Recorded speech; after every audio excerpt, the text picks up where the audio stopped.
Preparing the Xenoblade Chronicles 3. Yeah, this game hits.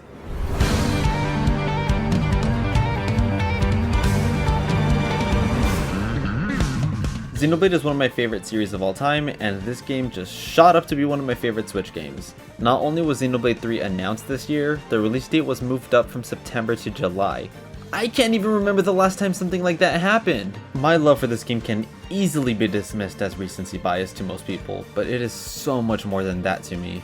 The narrative resonated with me so much. Without getting too deep into it, the overarching theme of mortality and time just impacted me really hard. The characters and relationships within the narrative are beautiful. The hero quests, while not as good as Ragnarok side quests, are still great. There were so many twists and turns that kept me at the edge of my seat, and I wish I could experience them all over again. Even the gameplay is arguably the best in the series. The world is lovely, and the mix of Xenoblade 1 and 2's combat works surprisingly well. It's much more streamlined this time around, which is amazing for new players. The Xenoblade series is notorious for overloading players with information. And while Xenoblade 3 doesn't 100% fix the issue, it does feed the information to players in a much more digestible manner. And the last thing I want to talk about with Xenoblade 3 is the music. God, this game was robbed at the Game Awards, and I am never going to forgive Jeff and the jury for that.